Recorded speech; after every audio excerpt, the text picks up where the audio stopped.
তথ্য ডেস্কের কার্যক্রম।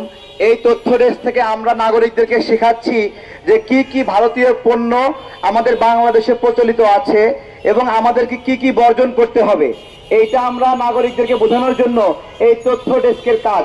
ভারতীয় পণ্যে মাথায় হাত, দেশি পণ্যে পেটে ভাত। সবাই বলেন তো, ভারতীয় পণ্যে মাথায় হাত, দেশি পণ্যে পেটে ভাত। যেই দোকানে আছে কোক সেই দোকান বয়কট হোক। যেই দোকানে বলেন না কোক, যেই দোকানে আছে কোক সেই দোকান বয়কট হোক। যে দোকানে আছে কোক সেই দোকান বয়কট হোক। ভারতীয় পণ্য বর্জনের জন্য আমাদের গুরুত্বপূর্ণ যে জিনিস সেটা হলো আমাদেরকে চিনতে হবে ভারতীয় পণ্য কি কি কি কি। এই যে প্যারাশুট নারিকেল তেলের ছবি দেখছেন না, এটাকে কি, এটা কিন্তু ইন্ডিয়ান পণ্য। জানতেন না তাই না? এটা ইন্ডিয়ান পণ্য। এটার পরিবর্তে কি কিনতে হবে বলেন তো? জুই কিনতে হবে, জুই তেল। গন্ধরাজের নাম শুনছেন? জুই এবং গন্ধরাজ। প্যারাশুট কেনা যাবে না, ঠিক আছে? প্যারাশুট কিনবেন না, জুই এবং গন্ধরাজ কিনবেন। তারপরে রূপচাঁদা তেল, সয়াবিন তেল সবাই কিনি না আমরা। রূপচাঁদা একটা ইন্ডিয়ান তেল, এটা কেনা যাবে না। বুঝতে পেরেছেন? চিনছেন তো এবার? এর পরিবর্তে কি কিনবেন? ফ্রেশ, তারপরে বসুন্ধরা, তারপরে আপনার হলো তীর, পুষ্টি, এগুলো হলো দেশীয় তেল। এরপরে আসেন কোলগেট টুথপেস্ট। সব জায়গায় পাওয়া যায় না কোলগেট, এটা কেনা যাবে না। কেন কেনা যাবে না? এটা একটা ইন্ডিয়ান টুথপেস্ট। এর পরিবর্তে বাংলাদেশে কি কিছু আছে? আছে। এই যে হোয়াইট প্লাস আছে, ম্যাজিক টুথপেস্ট আছে, ব্রাশ আপ আছে, মেডি প্লাস আছে, এগুলো বাংলাদেশি, ঠিক আছে? আরো অনেক পণ্য রয়েছে এইখানে, আমি আরো দেখাই দিচ্ছি। দেখেন এই যে মেরিল বেবি লোশন, তারপরে হলো ইন্ডিয়ান হিটের পরিবর্তে আছে এক্সপেল, কুরকুরে, লেইস, এগুলো ইন্ডিয়ান। কোন দেশের? এগুলো ইন্ডিয়ান, মনে রাখতে হবে কিন্তু। এর পরিবর্তে বাচ্চাদেরকে কি চিপস দিবেন? বম্বে সুইটসের চিপস, পটেটো চিপস, তারপরে বিডি ফুডের চিপস, এগুলো দিতে হবে। তারপরে ডাবর হানি, এটা কিন্তু ইন্ডিয়ান মধু, এবং ইন্ডিয়ার গণমাধ্যমগুলোতে লিখেছে যে এই মধু স্বাস্থ্যসম্মত নয়, বিশুদ্ধ নয়। কিন্তু দুঃখজনক বিষয়, আমাদের দেশে এক ভারতীয় দালাল আছে, তার নাম চঞ্চল।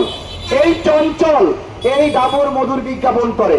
আচ্ছা, কোন জিনিস যদি পত্রিকায় আসে যে এই জিনিস বিষাক্ত, এই জিনিস বিশুদ্ধ নয়, তাহলে কোন সেলিব্রিটিকে এটা উচিত নয় ওই জিনিসের বিজ্ঞাপন না করা?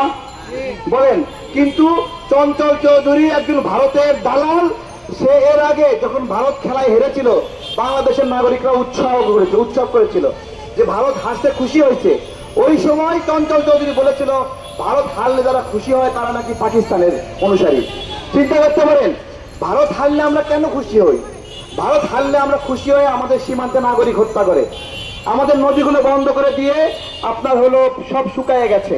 এই কারণে আমাদের উপর যে অত্যাচার চলে, নিপীড়ন চলে, আমাদের যে ভোটের ব্যবস্থা ইন্ডিয়া হস্তক্ষেপ করে।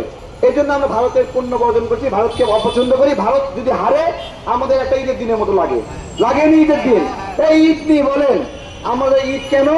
কারণ যারা আমাদের দুশ্মন তারা যদি কষ্ট পায় তাহলে আমরা খুশি হই, স্বাভাবিক বিষয়। এই কারণে তো এইগুলো হলো ভারতীয় পণ্যর পুরো লিস্ট এখানে রয়েছে, আপনারা দেখেন। এই যে উজালা, ইন্ডিয়ান পণ্য। টাইড কাপড় ধোয়া, ইন্ডিয়ান পণ্য। এরকম অনেক ইন্ডিয়ান পণ্য রয়েছে। তারপরে এই যে ফগ, সেট ওয়েট, এগুলো ইন্ডিয়ান। তো এইরকম ইন্ডিয়ান পণ্যের তালিকা আমরা দিয়েছি, আপনারা একটু দেখেন। এখানে এসে আমি দেখাই এখান থেকে কি কি দেশীয় পণ্য আছে। এই যে দেখেন, এগুলো হলো দেশীয় পণ্য, ঠিক আছে? এই যে এটা মেরিল শ্যাম্পু কিনলে এটা কিনতে হবে, কম দাম, দেশীয় পণ্য। দেশীয় পণ্য দাম যদি বেশি হয় তারপরে আমরা কিনবো দেশের জন্য।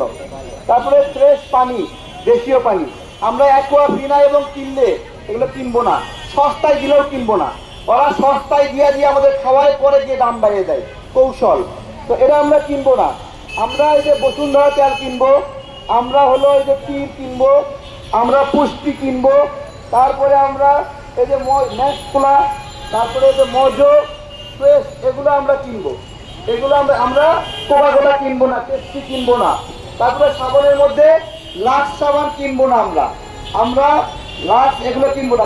কেয়া কিনবো, এবং কেয়া আছে, মেরিল আছে, তারপরে স্যান্ডেলিনা আছে। আর কেউ যদি অ্যান্টিব্যাকটেরিয়াল সাবান কিনতে চান তাহলে সেফ নীল আছে, দাম বেশি না। এই যে সেফ নীল সাবান মাত্র 50 টাকা, ঠিক আছে? এগুলো তো এই বিষয়গুলো আমাদেরকে জানার জন্যই আমাদের এই তথ্য ডেস্ক থেকে আপনারা আশেপাশে যখন কেউ আসে, যারা বোঝে না তাদেরকে এখানে পাঠিয়ে দিবেন। এখানে সকাল থেকে অনেক মা বোনেরা এখানে এসে লিফলেট নিয়েছে।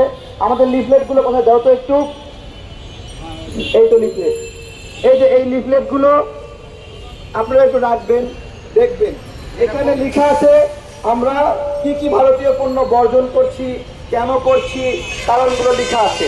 শোনেন, আমাদেরকে শিখতে হবে, আমাদেরকে জানতে হবে। আমরা যদি না শিখি, না জানি, তাহলে আমরা মূল লড়াইটা করতে পারবো না। এই লড়াইটা আমাদের একার লড়াই না, এই লড়াইটা আমাদের সবার। এবং এই তথ্য ডেস্ক নিয়মিত খোলা থাকবে। বাংলাদেশের নাগরিকদেরকে সচেতন করতে হবে, বাঁচাতে হবে। সবচেয়ে এই ক্রস চিহ্নগুলো হলো ইন্ডিয়ান, ক্রস চিহ্নগুলো ইন্ডিয়ান। এবং শোনেন, ধরেন আমাদের কথা শুনলেন না, আপনারা যারা বড় লোক তারা তো চিকিৎসা করতে পারে, কিন্তু একজন গরিব মানুষের ক্যান্সার হলে সে চিকিৎসা করতে পারে? ভারতীয় মশলা 527টি খাদ্যপণ্যে ক্যান্সারের উপাদান পাওয়া গেছে। তাহলে আমাদের কি ভারতীয় জিনিসগুলো কেনা উচিত? উচিত না। যারা বলে যে টাকা থাকলে সব অসুখ ভালো হয়ে যায়, কিন্তু আমার তো টাকাই নাই, যে ভালো হবে কিভাবে? তো এই জন্য সাবধান থাকতে হবে, কেউ ভারতীয় পণ্য ব্যবহার করবেন না। এবং এই হেল্প ডেস্কে আপনারা আসবেন, আপনাদেরকে আমরা বোঝাই দেবো, শিখাই দেবো কি কি ভারতীয় পণ্য আমাদের বর্জন করতে হবে।